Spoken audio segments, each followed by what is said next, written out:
ang mga kwento ng pag-ibig, kwento ng buhay at kwento ng pag-asa dito sa Barangay Love Stories. Love Stories.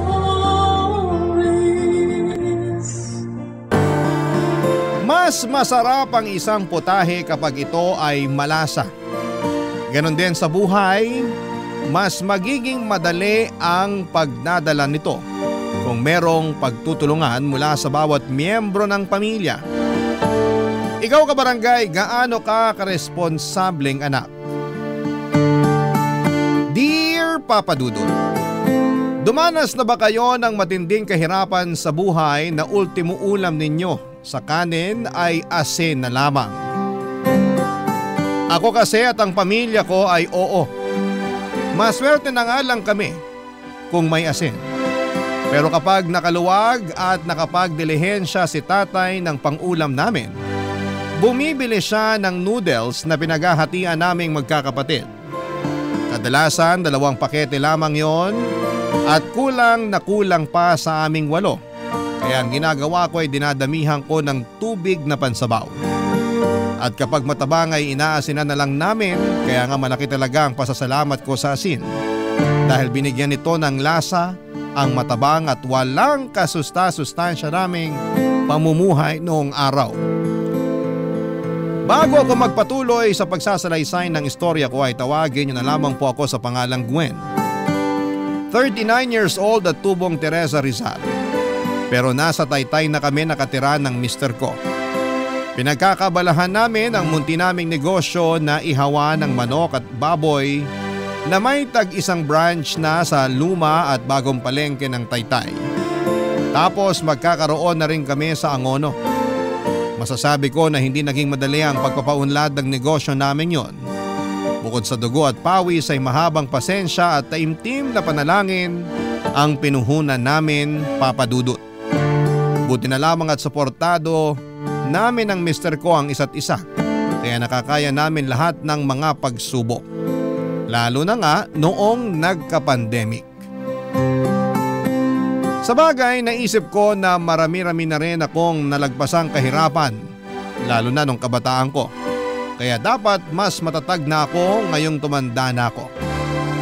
Kung babalikan ko ang antas ng buhay namin noon kumpara ngayon ay masasabi ko na malayo-malayo na rin ang narating namin, Papa Dudut. Hindi pa kami mayaman pero hindi na kami sumasala sa pagkain.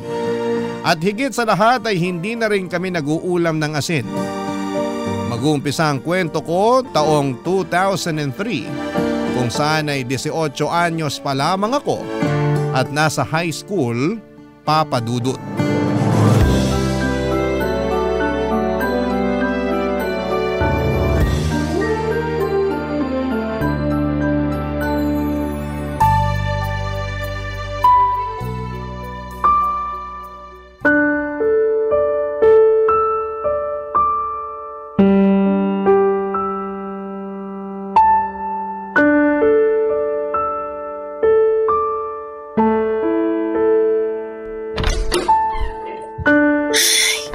Nandito na po ako, Nay. Hala, ang dilim. Bakit wala po tayong kuryente? Di na kasi tayo nakakabayad dun sa pinagkakabitan natin, kaya pinutulan na nila tayo. Tiis na lang muna uli tayo sa kandila, anak. Gipit na gipit tayo. May sakit pa kapatid mong sumunod sa'yo. Ay, ang init na naman po nito mamaya.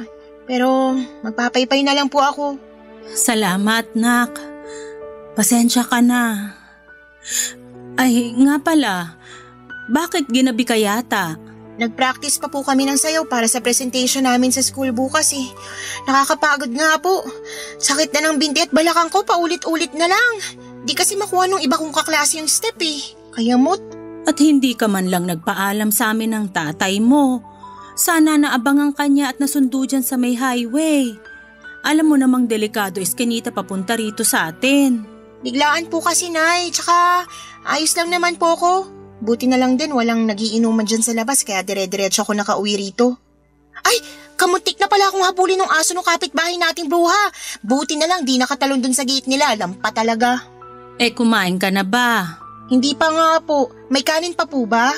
Oo, pero baka malamig na. Sabawan mo na lang para lumambot. Ay, sige po, Nay. Sakto, gutom na ako. Hala, ano po to, Nay? Literal na sabaw lang? Oo, pero may lasa naman yan. Tinimplahan ko yan ng asin at paminta. Yan lang kasi kinaya natin pang ulam, nak. Pasensya ka na. Parang nakakawalang gana naman po tong kainin. Sana hinaluan nyo man lang kahit talbos ng kamote para may ngunguyain ako. Isasabaw mo naman sa kanin, yun na lang nguyain mo. Saka wala na akong mahihinga ng libreng talbos ng kamote ngayon. Lahat may bayad kulang nga pambili natin. Buti nga may bigas tayo, dyan lang lahat napunta. Ay, dami mo naman reklamo, nak. Sarap na sarap nga dyan mga kapatid mo. Wala naman po kasi silang choice. Magugutom sila pag di sila kumain. Pero sigurado ako na nag-i-imagine ng masarap na ulam yung mga yun para ganahan lang sila. Alam mo namang di nakakapagtinda tatay mo dahil may sakit, di ba? Ikaw ang matanda, ikaw ang dapat nakakaunawa sa sitwasyon natin. Hayaan mo, kapag nakapagtinda na uli tatay nyo at kumita na siya, ibibili ko kayo ng masarap na ulam. Talaga po? Ano po bibili niyong ulam, Nay? Ipag-aadobo ko kayo ng manok o di kaya baboy. Pwede rin nilaga o tinola. Gusto ko po sinigang. O sige, magsisinigang tayo pero sa ngayon, pagtiyagaan mo na lang muna yung kanin at sabaw. Lamang tiyan din naman yan. Ano pa nga ba? Sige po, kakainin ko na po, Nay. Ay teka, buti naalala ko. Kunin ko lang po sa bag ko. Ano yan? Tanan! Fish cracker po. Gabi na, magsisitsirya ka pa? Di ko naman po ito papapakin, uulamin ko po ito. Feeling ko kasi di talaga ako mabubusog sa kanin at sabaw, Nay. Hay nako, dami mo talagang arte. Siyempre, ako naman po kakain di naman kayo. Kaya nga mag-aral ka ng mabuti nang magkaroon ka ng magandang trabaho. Para kapag kumikita ka na, mabibili mo lahat ng pagkaing masasarap na gusto mo. Ganun po talaga gagawin ko pag kumikita na ako. Di na tayo mag-uulam ng sabaw lang dahil meron na rin pong karne at mga gulay. Pero sa ngayon, i-imaginein ko na lang muna na sinigang tong ulam natin para mabusog ako. Sige, maiwan na kita. Matutulog na ako kasi inaantok na ako. Patayin mo na lang kandila pagkatapos mong kumain, nak. Opo, Nay. Good night po. Pangatlo ako sa magkakapatid at pangalawa sa matandang babae. Taho vendor ang tatay Simon namin at taong bahay naman si Nanay Wilma. Nakatira lamang kami sa maliit na barong-barong na may tagpi-tagping yero at dingding na plywood. Sunod-sunod kaming magkakapatid kaya naman hindi nalalayo ang agwat ng edad namin sa isa't isa. Ako na lang ang nag-aaral sa amin dahil huminto na ang ate at kuya ko para mamasukan ng trabaho. Nangatulong sa Maynila si ate samantalang si kuya ay nagtrabaho sa peryahan bilang utusan at tagalinis. Pero hindi sila regular na nagpapadala ng pera sa amin. May sariling pamilya na kasi si kuya tapos si ate ay nalaman na lamang namin na nakipagtanan sa boyfriend niya. Simula noon ay naatang na sa mga balikat ko ang responsibilidad bilang panganay. Kaya ganoon na lamang ang tampo ko kina nanay at tatay papadudot. Sa kabila ng lahat ay mahal ko naman ang aking pamilya. Dumarating lang talaga sa punto na nauumay na ako sa pamumuhay namin. Dagdag pa yung nakikita ko na para bang kontento na sina nanay at tatay sa estado ng buhay namin noong araw. Yun bang ayos lang kung may makain at ipagdasal na lang sa Diyos na maghimala kung wala. Mabait si nanay at maalagang ina papadudot pero madali siyang malungkot at malugmok. Mahina rin ang loob niya kaya kahit na anong oportunidad ang dumating sa kanya tulad ng magandang trabaho ay hindi niya sinusubukan o pinapasok man lang. Hindi raw niya kaya at natatakot siyang magkamali. Si tatay naman ay masipag sa paghahanap buhay pero may ugali siya na hindi ko gusto. Papadudot.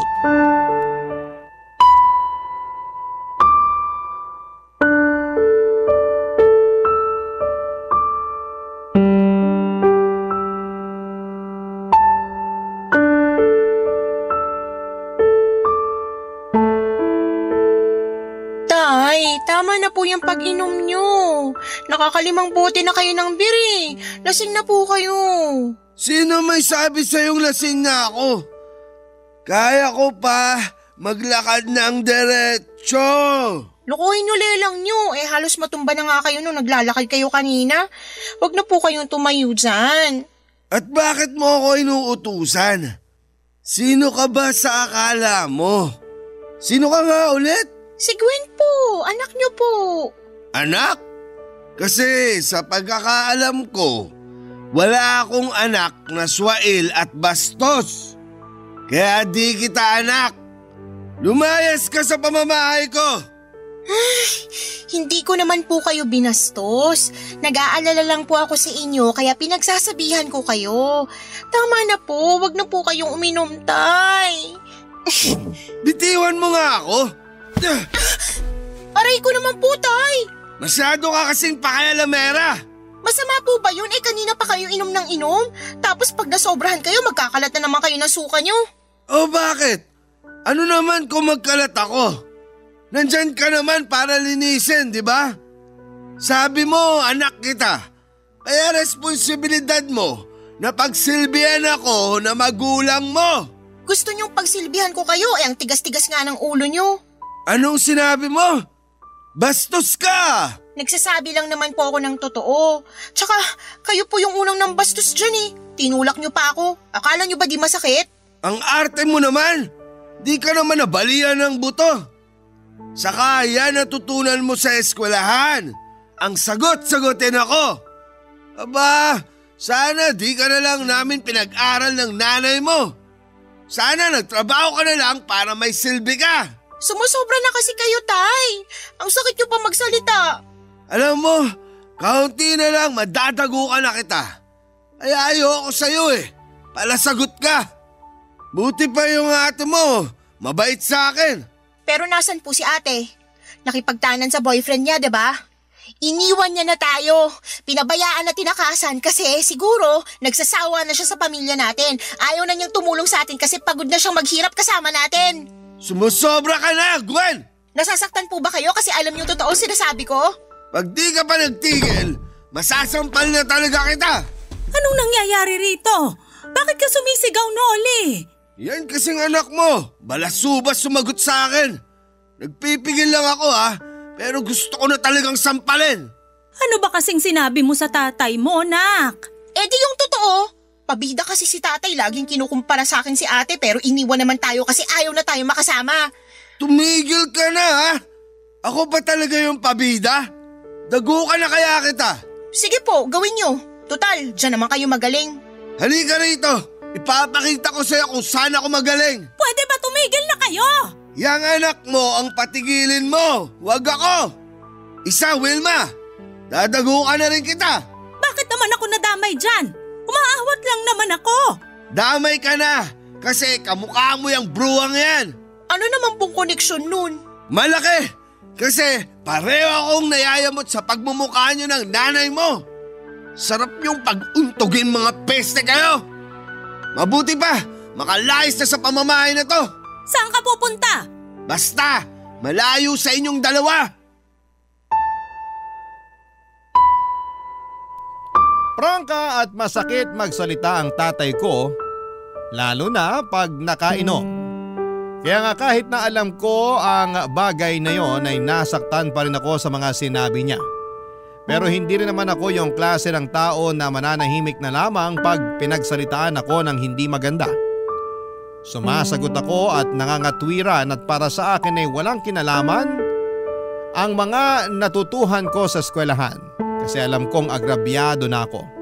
At ayoko sa lahat ang iniinsulto kahit na sarili ko pang mga magulang papadudot. Kaya nga swail at bastos na anak ang tingin sa akin ni tatay.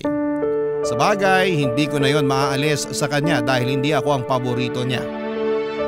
Ayoko na lang na makipagkompetensya sa ate ko lalo na at hindi rin namin siya mahagilap ng mga panahong yon. Bigla tuloy akong nainggit sa kanya kasi mabuti pa siya. Nakatakas na sa responsibilidad sa pamilya namin.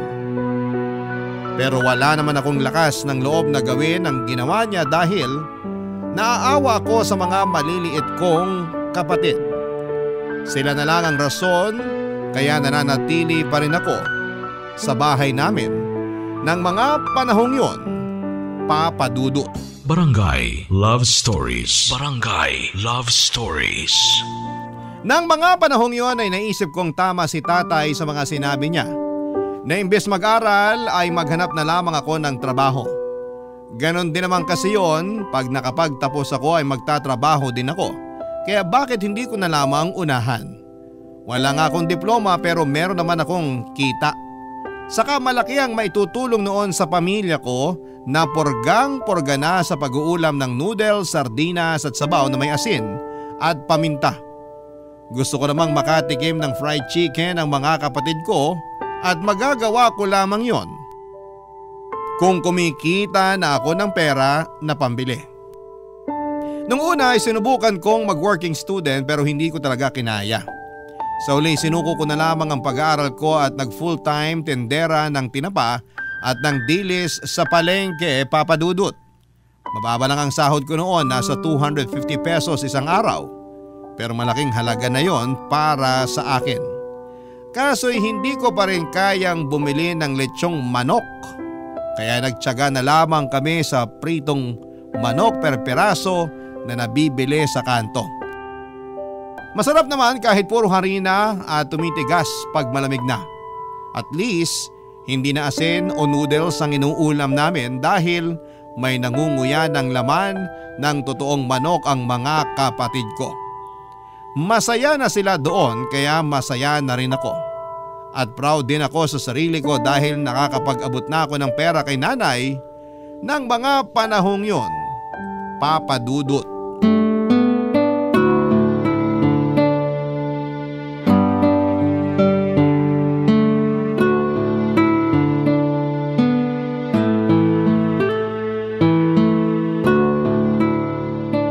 Nak, sarap ng ulam natin, adobong baboy. Dami ko tuloy nakain. Grabe, busog na busog ako. Pati mga kapatid mo, kulang na lang itumba yung kaldero ng kanin. Simot na simot. Kita ko nga po dun sa hugasan yung kaldero, wala nang laman. Masaya ako na nabusog kayo, Nay. Di ko na maalala kung kailan ako nakatikim ng adobong baboy. Kamuntik ko na nga rin makalimutan paano lutuin. Buti na lang masarap pa rin ang timpla ko. At nung natikman ko nga yung adobo, parang gusto kong maiyak sa sarap. Hayaan nyo, hindi nyo na mamimiss ng matagal yung adobo kasi pag sweldo ko, yan ang uulamin natin. Pangako po yan. Ay, ang bait-bait mo talagang anak. Pero ayos lang ba talaga sa'yo na magtrabaho ka na lang kaysa mag-aral? Opo, ayos lang sa akin kasi masaya ako na nakakatulong sa pamilya natin eh. Anong nakakatulong? Kakarampot nga lang kinikitang mo dun sa trabaho mo. Noli naman, wag mo naman pagsalitaan ng ganyan si Gwen. Ang yabang kasi magsalita niyang anak mo. Akala mo kung sino. Hindi naman kalakihan yung sinesweldo. Porke nakapagbigay lang ng pambigas at pangulam. Mabuti nga po ako may naibibigay pambigas at pangulam. Kayo? Oh, kita mo na. Ang yabang mo magsalita. Nagsasabi lang naman po ako ng totoo, Tay. Kahit na maliit yung kinikita ko, napapakain kong pamilya natin. Pero kayo? Ano ako? Baka nakakalimutan mo. Ako bumuhay sa inyo ng mga kapatid mo. Binuhay nyo kami sa sabaw na inasinan at nilagyan ng paminta. Yun po ba yung pinagmamalaki nyo? Sumusobra ka na talagang babae ka. Ay, Noli, ano Masyado kang madaldal. Bakit mo naman sinampal ang anak mo? Ang yabang-yabang niyang anak mo eh. Hindi naman kayabangan yon. Nagsasabi lang naman siya ng totoo. Ano? Kinakampihan mo yung anak mong yan? Oo, kasi tama naman siya. Masipag ka nga magtrabaho pero yung kita mo sa bisyo mo lang na pag-iinom na pupunta. Tapos kami ng mga anak mo nagtitiis na lang sa kung anong mabibili ng kakarampot mong bigay. Aba, gusto mo pati ikaw sampalin ko? Sige, subukan mo. Talaga? Ako pang hinahamon mo ha? Wag niyo pong sasaktan si nanay. Nagkampihan pa talaga kayong dalawa. Sarap niyong pag-untogin. Pwede ba umalis na nga po kayo? Kanina ayos-ayos namin nag-uusap dito tapos dumating lang kayo para manggulo. Kung ikaw kaya palayasin ko sa pamamahay na to, baka nakakalimutan mo sinong batas dito. Hindi ko po nakakalimutan pero sana umayos naman kayo. Hindi na po tamang ginagawa niyo, Tay. Habang tumatagal, mas bumibigat pagdadala natin sa buhay ng dahil sa inyo at sa bisyo niyo. Hanggat hindi ikaw ang gumagastos sa bisyo ko, wala kang karapatan pagsalitaan ako ng ganyan. Anak lang kita. Tatay mo pa rin ako. Umalis ka na, Noli. Di ba lalabas ka? Ganyan ka naman eh. Pagkagaling mo sa trabaho, lagi kang pumupunta sa mga barkada mo. Aalis talaga ako. Hindi mo na ako kailangang pagsabihan. Pero sana, umalis na rin yung anak mo. Kasi naiirita ako sa pagmumukha niyan. At saan naman pupunta si Gwen? Baka nakakalimutan mo na dito siya nakatira. Eh di ikaw na lang yung umalis. Total, wala ka namang silbi. Anong sinabi mo? Ay, ang hirap sa'yo. Ang hilig mo maglaro ng tanga-tangahan. Kainis, makalis na nga. Iyon ang unang beses na sinampal ako ni tatay kaya magkahalong gulat at galit ang naramdaman ko ng araw na yon. Hindi ko na rin pinigilan ang sarili ko na maglabas ng sama ng loob dahil pakiramdam ko ay sasabog na ako.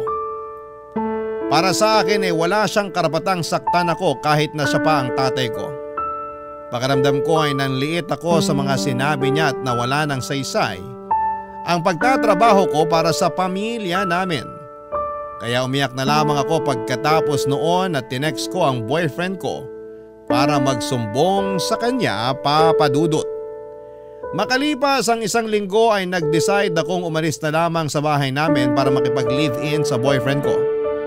Masama pa rin kasi ang loob ko kay tatay at nakadagdag sa bigat nang nararamdaman ko yung hindi namin pagpapansinan sa bahay. Minsan nagpapasaring pa siya kung gaano ako kasamang anak kasi maramot daw ako. Sinasaway naman siya ni nanay pero nauuwi lang yon sa away kaya naaaburido na ako. Sukan-suka na ako sa bahay namin kaya ginusto ko na lamang bumukod. Hindi naman nila ako napigilang umalis lalo na ni nanay at ng mga nakababata kong kapatid. Pero nangako ako na bibisita sa kanila at magbibigay pa rin ng perang pangkain at pambayad sa bills. Lumipas ang 5 buwan, habang nasa bahay ako para dumalaw kina nanay ay meron siyang sinumbong sa akin.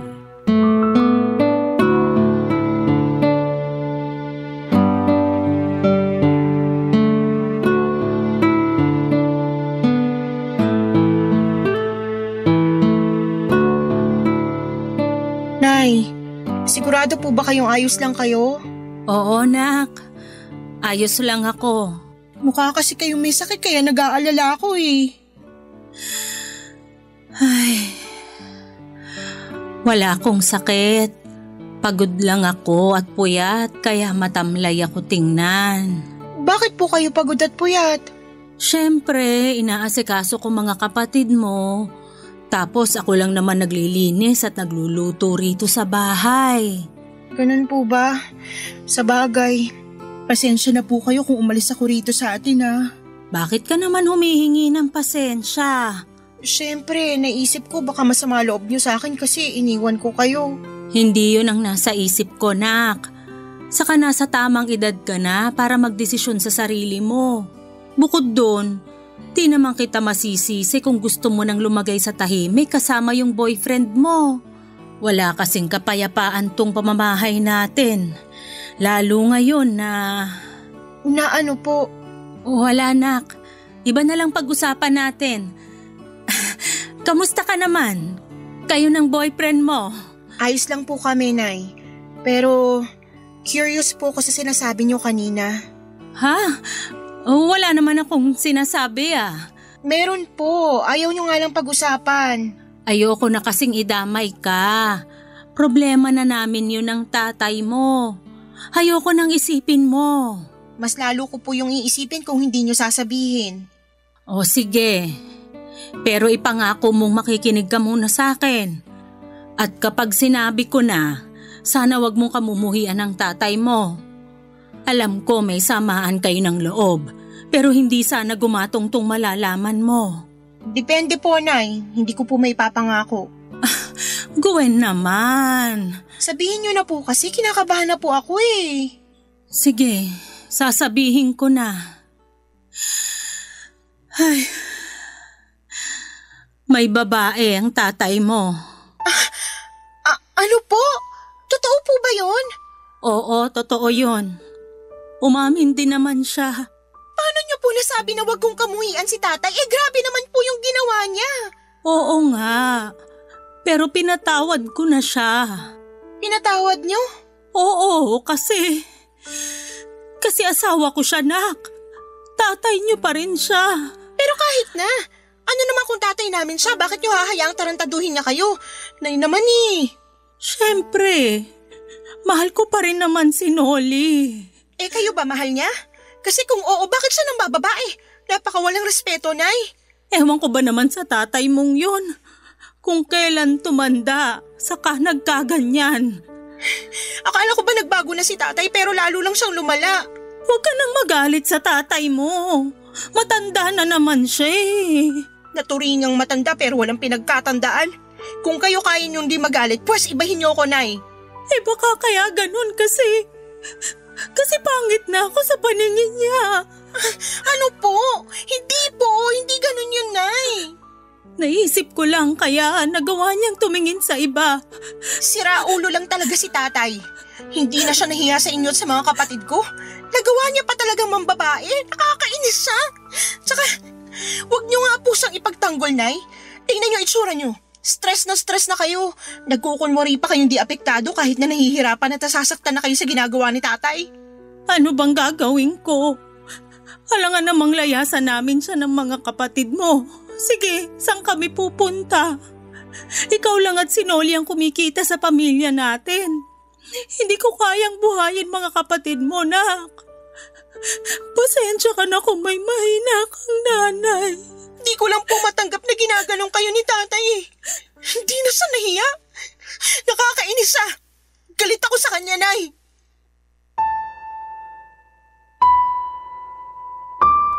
Habang pinakikinggan ko si nanay ay lalong kumukulo ang dugo ko.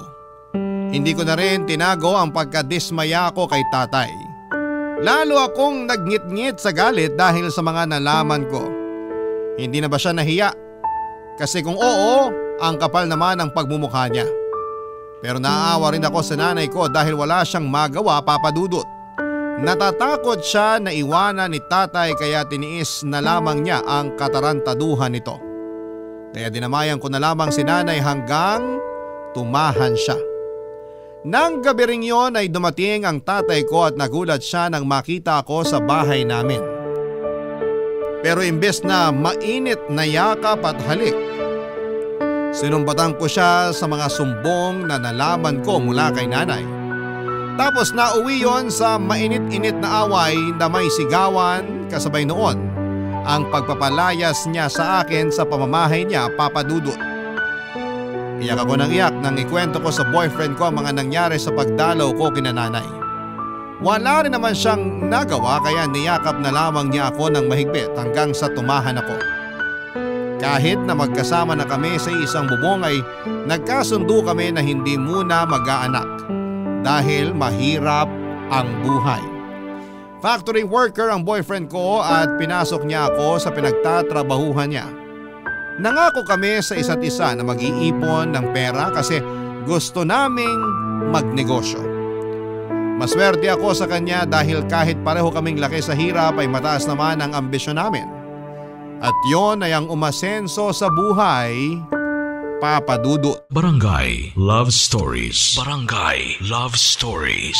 Papa Dudut, bukod sa regular naming trabaho ng boyfriend ko ay sinubukan din naming magtinda ng ulam at pang-almusal na binebenta namin sa aming pinagtatrabahuhan. Tapos, imbes na magpahinga tuwing linggo, ay tumatanggap kami ng mga short order na mga palutong merienda tulad ng spaghetti at pansit. Ginawa namin yon para madagdagan ang income at ang ipon namin. At kahit na nga nakakaluwag na kami, mas naging matipid kami ng boyfriend ko. Hindi po kami tumigil sa pagtitinda para mahanap namin ang negosyong gusto naming i-pursue. Makalipas ang 8 taon, nag-resign na ako sa pabrika at sinimula na ang business naming ihawan ng manok, Papa Dudut. Nagbigay pa rin ako kina nanay ng pera pero laging nakakarating sa kaalaman ko na ginagastos lang yun ni tatay sa bisyo niyang alak at sa pagsasabong. Kaya naman nanatili pa rin hikahos ang pamumuhay ng pamilya namin. Bagay na lalong nagpahirap sa kalooban ko ng mga panahong yon. Nasabi ko na lamang sa sarili ko na ang bigat nilang dalhin dahil nauubos ako sa kanila. Ang hirap nilang tulungan kasi sinasamantala nila ang kabaitan ko. Pero hindi na lamang ako masyadong nag-isip ng masama dahil pamilya ko pa rin naman sila. Si tatay lang naman talaga yung mahirap pakisamahan sa amin dahil nagbago na siya. Wala akong ideya kung gaano kaseryoso ang problema ni tatay sa pagbibisyo niya hanggang sa makarating sa akin ang balitang sinanlan niya ang bunso namin sa kumpare niya para makautang ng perang pansabong. Agad ko namang tinubos ang kapatid ko at kinumpronta ang tatay ko, Papa Dudut.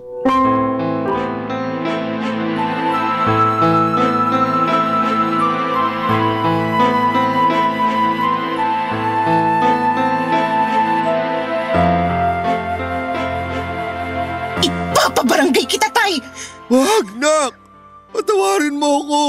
Paano ko po kayo mapapatawad patong-patong ng mga kasalanan niyo sa amin? Una na yung pambababae niyo, tapos ngayon dinagdagan niyo pa ng panibagong kasalanan? Anong klaseng ama kayo, tay? Gawain po ba ng matinong magulang yung isan lang ang sariling anak ng dahil sa pera? Alam ko namang mali, pero di ko lang talaga napigilan. Anong hindi niyo napigilan? Ewan ko, basta kating-kati kamay ko na makapagsabong. At kapag hindi ko ginawa yun, parang masisiraan ako ng ulo. Matagal na po kayong siraulo simula nung hayaan yung kainin kayo ng mga bisyo nyo. Ang sama-sama nyo, tay! Pinagpalit nyo kaming pamilya nyo sa pesteng bisyo na yan! Nak, huwag mo naman pagsalitaan tatay mo ng ganyan. Nagsisisi na naman siya sa ginawa niya eh. Huli na para magsisi kasi nagawa niya, nanay. Tsaka naririnig nyo bang sarili nyo? Pinagtatanggol niyo si tatay matapos niyang isan lang kapatid ko. Nasisiraan na ba kayo ng bait? Hindi, pero tatay mo pa rin siya. Desperado lang siya kaya niya nagawa yun, pero alam kong hindi na niya uulitin. Sabihin mo kay Gwen na hindi mo na uulitin, Noli. Tama, nanay mo, nak. Hindi ko na uulitin. Kaya sana patawarin mo na ako. Magbabagong buhay na ako. Hindi na ako magsusugal o mambababae. Sana noon niyo pa yung ginawa. Ginagawa ko naman na eh. Wilma, sabihin mo nga sa anak mo na nagbabagong buhay na ako. Bigyan mo na ng isa pang pagkakataon ng tatay mo. Maawa ka sa kanya, nak. Ewan ko sa inyo, nay. Hindi ko maintindihan kung bakit imbis na yung kapatid kong kampihan nyo, katatay pa rin talaga kayo kampi. Baka nakakalimutan nyo. Harap-harapan kayong niloko ng taong yan. Huwag yung sabihin sa akin na ayos lang sa inyo na iniiputan niya kayo sa ulo. Siyempre hindi, pero matagal na yun. Matagal na nung huling beses na may kinaloko ang babae ang tatay mo. Hindi ko lang sinasabi sa'yo pero nakikita ko, nagbabago na siya. Sabi ko naman sa'yo, nak. Nagbabagong buhay na ako eh. Ewan ko, tay. Hindi ko na alam kung sino paniniwalaan sa inyo ni nanay kasi lumalabas para kayo nagkakampihan eh. Pinagtatakpan ni nanay ang mga kasalanan nyo kasi mahal niya kayo. Alam ko. Kaya nga malaki pasasalamat ko sa nanay mo dahil hindi niya ako iniwan. Kaya sana bigyan mo pa ako ng isa pang pagkakataon. Marami akong kasalanan sa pamilya natin. Lalong-lalo na sa'yo, Gwen. Gusto kong bumawi kahit bago man lang mamatay. Huwag mong sabihin yan, Noli. Hindi ka pa mamamatay. Hindi lang po kayo sa akin dapat humingi ng patawad, tay. Doon din sa kapatid ko kasi panigurado na trauma yun sa ginawa nyo. Kaya nga desidido akong ipabarangay kayo. Pero sige, bibigyan ko pa kayo ng isa pang pagkakataon. Kaso pag naulit po to, hindi ko na kayo mapapatawad. Salamat, nak. Salamat talaga. Pangako, hindi ko na uulitin. Galit na galit ako kay tatay ng mga panahong yon. Marami akong tanong sa kanya dahil hindi ko lubos maisip na magagawa niya yon sa sarili niyang anak. Wala siyang konsensya at gusto ko siyang turuan ng leksyon sa pamamagitan ng pagpapakulong sa kanya. Pero nagmakaawa si nanay na huwag ko nang gawin yon. At nang mahimasmasan naman si tatay sa katarantaduhan niya ay umiyak siya. Dahilan para lalo kong maramdaman na maawa sa kanya, Papa Dudut. Parang nagbalik yung dati naming tatay na nawala matagal na panahon na ang nakakalipas at napalitan ng ganid at makasariling tatay nang malulong siya sa bisyo.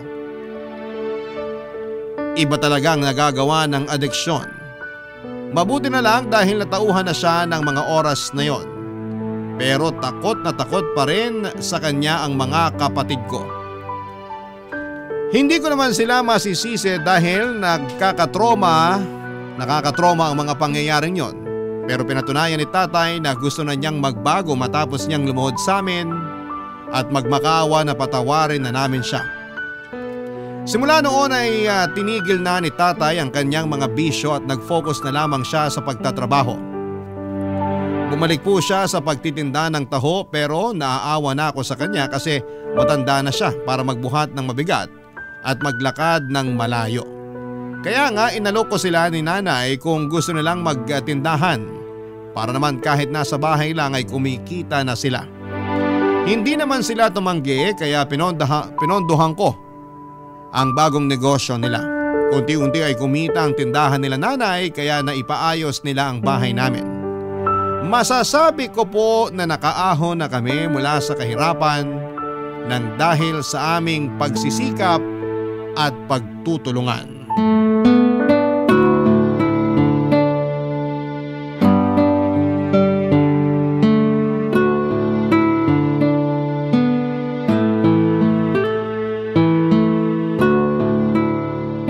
Nay, ito pang tuition sa school ng mga kapatid ko. Tapos ito naman, allowance nila pag nagsimula na klase nila. Magbibigay na lang po ulit ako sa susunod na buwan. Naku, nak. Sigurado ka ba rito? Ayos na tong pang tuition nila. Pero tong allowance, kaya na naming bigay ng tatay mo.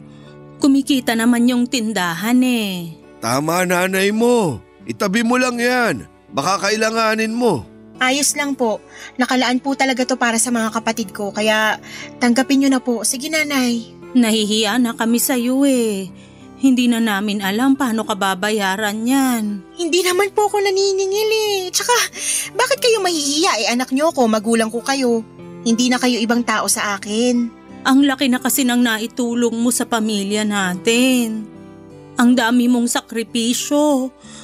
Pasensya na kung kinailangan mong gawin yun para maiahon tayo sa kahirapan, ha? Nahihiya kami sa'yo. Kasi ikaw na yung tumayong haligi ng tahanan natin. Dahil naging siraulo ako nung araw. Ewan ko ba naman sa sarili ko.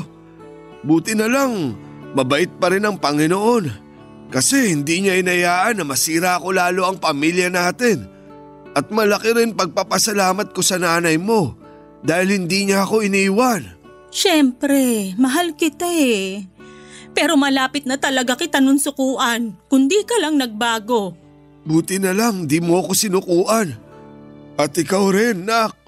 Ang laki ng pagkukulang ko sa'yo bilang tatay mo. Tapos, ang dami ko rin kasalanan. Akala ko nga, itinakwil mo na ako. Kamuntik na rin po kung hindi talaga kayo nagbago. Bumingo na kayo doon sa huling kasalanang ginawa nyo, kaya nga namumuro na kayo sa akin, tay. Gwen naman! Pero masaya ako kasi nagbago na si tatay. Ganun pala yun, no? Kusang mawawala yung galit at tampo sa puso kapag natuto tayo magpatawad. Kaya nga po pinapatawad ko na kayo, tay. Huwag nyo na lang po talaga uulitin yung ginawa nyo. Oo naman. Hindi ko na yun uulitin. Ako na mismo magpapabarangay sa sarili ko pag ginawa ko pa yun. Saka siraulo na lang ako kung sisirain ko pa yung pamilya natin. Ngayon pa na bumubuti na pamumuhay natin. Hindi pa po tayo mayaman pero hindi na tayo hikahos katulad nung araw. Nakakakain na rin tayo ng mga gusto nating kainin. Hindi na rin sabaw na may asin at paminta yung ulam natin. Asensado na tayo kasi masipag at madeskarte ka, Gwen. Tapos nahawahan mo na lang kami ng tatay mo. Hindi ba, Noli? Totoo yun. Hindi lang pala sapat yung sipag. Dapat may diskarte rin, pagtsatsaga at pag-asa na matutupad yung mga pangarap natin, gaano man yun kaimposible. Kahit mga magulang mo kami, meron din kaming natutuhan sa'yo, nak. Salamat, nak. Mahal na mahal ka namin ng tatay mo. At proud kami sa mga narating mo sa buhay. Mahal na mahal ko rin po kayo.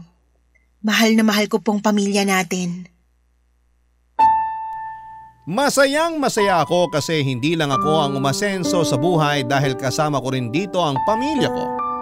At kahit na marami pa rin kaming pagsubok na pinagdadaanan, nalalagpasan namin yon dahil sama-sama kami at nagtutulungan. Napakalaki talagang factor na hindi ka lang mag-isang nangangarap sa pamilya. Mas nagiging magaan kasi bawat pasan na responsibilidad kung nandyan ang pamilya mo para umalalay sa iyo, Papa Dudut. Sa kasalukuyan, nandito na kami sa Taytay ng asawa ko at kinasal kami last 2022 pero wala pa rin kaming anak magpahanggang sa ngayon. Kaya nga nag-decide na lamang kami na mag-ampon ng batang palalakihin namin at ituturing na sariling anak. Kung pagkakalooban pa kami ng Diyos ng anak ay malugod namin yung tatanggapin at ipagpapasalamat. Hanggang dito na lamang po ang sulat ko at sana'y meron kaming na-inspire at napasaya sa istoryang ibinahagi ko sa inyong lahat sa programang Barangay Love Stories. Maraming salamat po, Papa Dudut, and more power sa inyong istasyon. Ang inyong forever kapuso at ka-barangay, Gwen. Nagustuhan ng iyong napakinggan? Ituloy yan via live stream sa www.gmanetwork.com/radio.